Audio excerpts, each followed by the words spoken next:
Ahead of Spotify's debut tomorrow, we wanted to focus on the royalty payments to artists. Our next guest has found a way to game the system with songs like this one. Take a listen.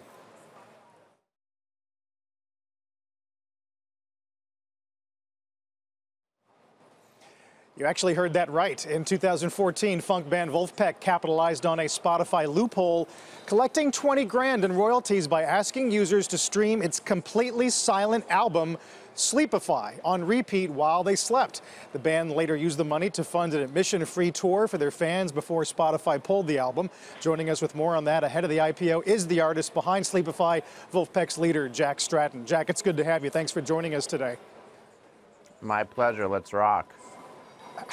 How many airings total have you gotten, or did you get?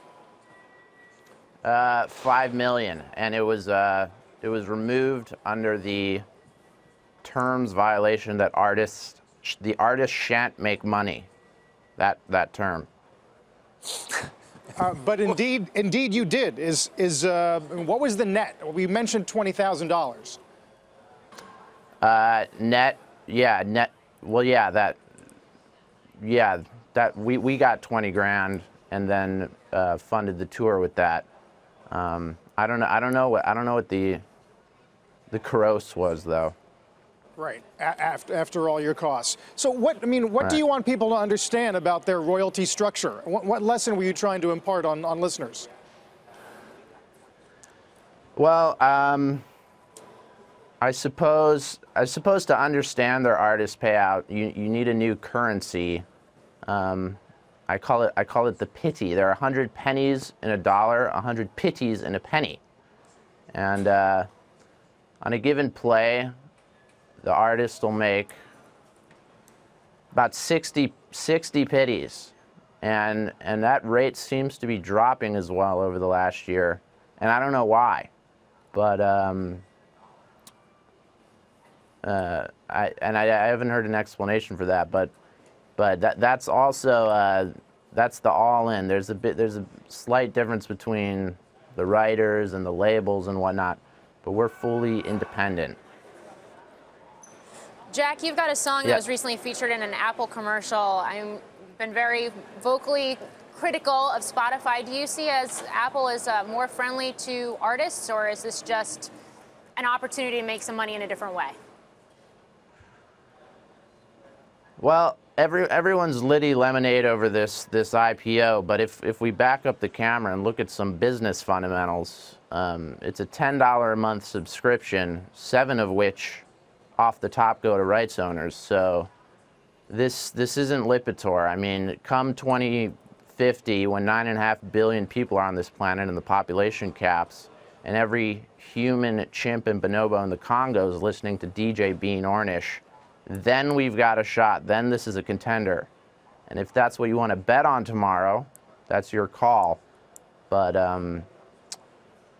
let's focus on the fundamentals, bounce pass, jump shot, pick and roll, you know, that type of stuff. But I don't understand. Is your problem with Spotify not paying the artists enough, or with the labels not doing a good enough deal with Spotify to get you paid more? Well, if Whole Foods came out with a $10 a month subscription to food, it'd be a popular product as well, to quote Steve Jordan.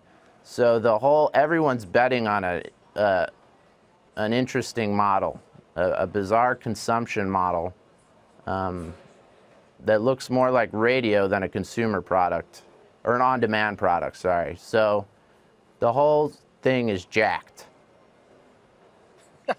One last thing. Aside from the obviously narrow or small royalty payments you get with each airing, is there some uncalculable benefit you get in terms of notoriety by being on the service? Fans who might never have heard of you that see you in a search or something like that?